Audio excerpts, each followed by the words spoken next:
والله اني ورتا arrintaas aad iyo aad ugu xumaanay ka gobol ahaan ka maamul ahaan ka koonfur galbeed ahaan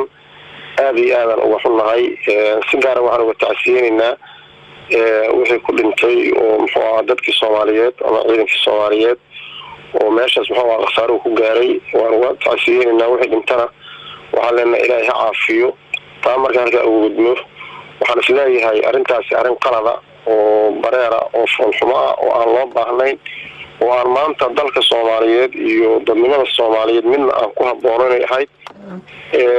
runtiina arrintaas aad iyo aad ka gobol ahaan iyo ka maamul ahaan ayaan ugu xumaanay waxaan jeclahay arrintaas in muxuu ahaa sir rasmi ah oo muxuu ahaa muhiim ah in loo farageliyo haddii Allah idin maxaa weeye waxa aad rabtaan inaad ka hadashaan doodi ayaa ka jirta aaga lagu dagaalamay inay gobolka Shabeellaha Hoose ka tirsan tahay iyo inay Banaadir ka tirsan tahay marka gudoomiyaha gobolkana waa tagay waa ka hadlay oo Muqdisho idinka doorka idinkaga banaan ee arrintan ugu lug leediin ama aad uga hadlaysaan maxaa weeye arrintaas waxa weeye arrin qalada oo maamulka daymiile oo maaragtay ku soo xadgudbay deegaanku waa dhulta dalku wuxuu noqday state maamul goboleed baa ka jira gobolka degmooyin buu leeyahay dhulkaasi shalay muxuu ahaa ciidamada la kariyay degmada daymiile ay duulaanka ku soo qaadeen wuxuu ahaa dhul ka tirsan degmada afgooy qaasatan deegaanka Caalasha biyaha oo Shabeellaha Hoose waa state-ka koonfur galbeed waa dhul aan ku jirin wax shaki ah dagaalkii ka dhacayna meeshaas wuxuu ahaa barnaamij bareer cad ah oo aan qarsoonayn laakiin loo bareeray buu ahaa gudoomiyaha cadeynaya wax qarsoon karana ma maxaa cadeynaya in deegaanka lagu dagaalamay ee Shabeellaha Hoose ka tirsan yahay maxaa nala wadaagi kartaa oo cadeyna ilaa meesha mas'uuliyiinta gobolka Banaadirna way tageen waxaan cadeynaynaa deegaankaasi waxa la yiraahdaa Jabadgeel ummadda Soomaaliyeed oo dhan oo taqaana Caalasha biyahana wuxuu ahaa way garanaysaa waa deegaan ka tirsan Caalasha biyuhuna kama tirsan daymiile qof kastoo bini'aadana oo Jabadgeel magacaas dareemi karana wuxuu og yahay ama oo xaqiiqo ahaan haya in uu yahay deegaankaas Caalasha biyaha wax cad weey taas wax maanta shaki ku jiro ama oo gobolka Banaadir oo muxuu ahaa shaki uga jiro ama oo maanta shaki uga jiro Shabeellaha Hoose ma ahan barnaamijkani barnaamij wuxuu ahaa cad oo gas aan geedna ku aadanayn ayaa waa mahadsantahay ku fasiri karnaa arrinta dambe deegaankan la yiraahdo Jabadgeel waxa uu qoy kaga beegan yahay Ceelasha ma dhawa waa dhul aad u fog oo masaafo dheer ah oo ilaa baadiyaha gala wuxuu u baahan yahay hubin dheer Soomaaliya in la xaqiijiyo soodin ahaan meeshuu raacsan yahay soodintii deegaankaasi markii hore loo sameeyay xataa wuxuu ka sokeeyaa ilaa 5 kiiloomitir oo xataa meesha lagu dagaalamo wuxuu ka soo jiraa dhanka Caalasha biyaha dhulkaan dhul qarsoon oo maanta la shaki ku jiro ama maanta u baahan xaqiijin maahan hadeeran waxaan diyaar u nahay qof kasta oo Soomaaliya ama mas'uuliyiinta gobolka Banaadir ama degmada daymiile waxaan diyaar u nahay anagu deegaankaasi in si toos loo arko gardarrada meeshaas ka dhacdana in la arko cidii yeelatana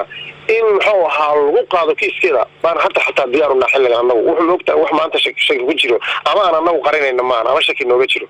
ilaa hadda ma jirtaa wax dawladda dhexe ah oo labada gobol ka madax bannaan ama labada state oo arrintan ka hadlay ama wax ka ogaaday oo baari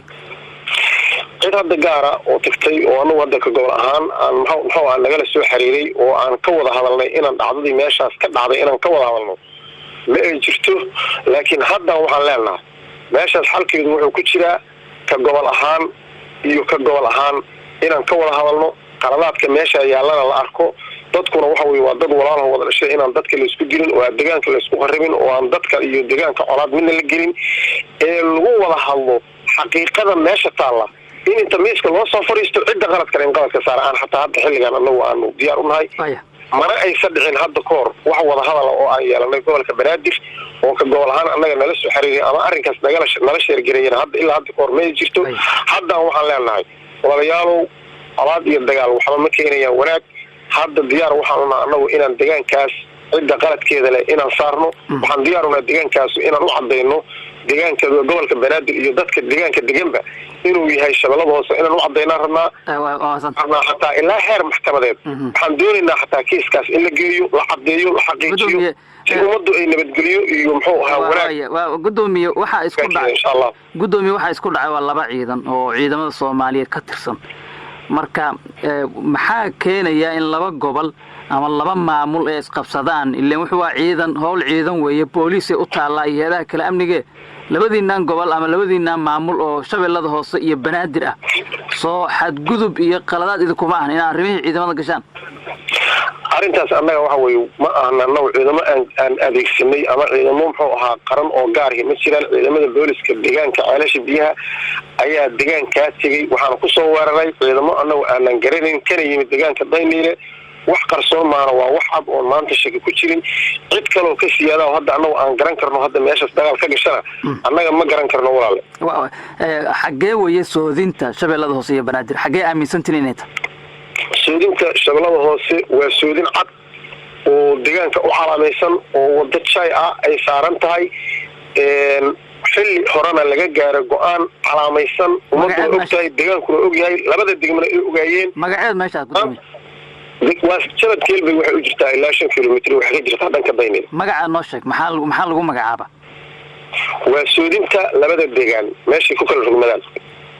calaamada gaar ah ama tuulo gaar oo ka dhashay ma jiro dhul banaano waxa weeye wali alla aan wax deegaana ama loo sameeyo wax dhismaa weeyaan xagee laamiga kaga soo dhacda dadku badanaa laamigan wadadan dheer yaqaanaan waqooyiga kulli kaga beegan tahay xagee looga soo dhacaya laamiga laamiga Soomaaliya waxay ka soo gashaa Garas Baaley waa gartay marka Tareedisho iyo meesha la Cumar Fiyaaska iyo ilaa dhulkaas oo dhan waa shabeellada hoose dhulkaas oo dhan shabeellada hoose weeyaan ma moodaa inaad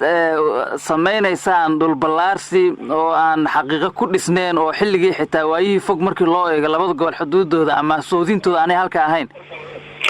maya anaga deegaanka horta shabeellada hoose wuxuu ka rogmadaa tabeella ku yaala siinka dheer kadib wadada ka baxda wadadaasi waxay dul martaa Garas Baaley waxayna ku dhacdaa wadada shayga oo hadda aan ku sheegayo kadibna waxay gashaa webigan wuxuu ahaa afkooyi toos u gashaa dhulku soodin buu leeyahay hadda mesela deegaanka Garas Baaley kama tirsana shabeellada hoose laakiin waxaan ku sheegay aniga wadada ka soo baxda sanad geel dhabarkeeda oo xuduud ahaan u sameeyay labada degmo ayaa waxay gashaan ku Garas Baaley kuma aanan oran macnaha Garas Baaley ka tirsan gobolka shabeellada hoose marka walaal sidaas u fahmay insha Allah arrintaasna waxa weeye waa meesha la Tareedisho iyo siinka dheer iyo meeshan kale seeri la yiraahdo dhulka waadiyaha fog ay xagee ka tirsanta oo xisaabsanta siinka dheer ayuu ka rogmadaa gobolka shabeellada hoose marna labada gobol ama labada maamul ma ka fariisteen sidii xal loogu heli lahaa soodinta muranka ka jiro hadda deegaanku soodin hore u leeyahay waxa weeye wax hadda maanta lagu muransan yahay shabeellada hoose iyo gobolka banaadir meeshii ku kala rogmadaan wax maanta dood ka jira ma ahan calaamad waxa taala aan ah oo xukuumadda hore dalka maamuli jirtay ay sameysay baa yaala wax maanta shaki ku jiro ama hadda in la cadeeyo u baahan wala la ma jirto taas shaki kuma jirto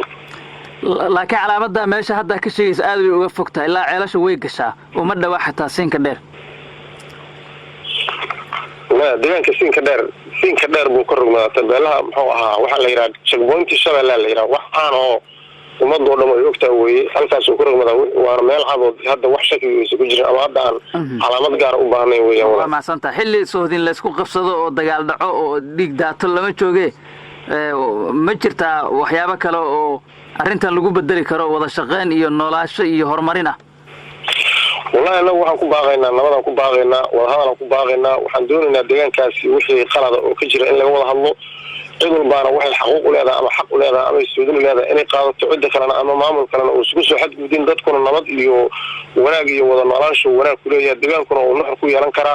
أنا تاسم بانديارون هاي حدنا أن دوننا عدي دوني سنة وسولو وين إن شاء الله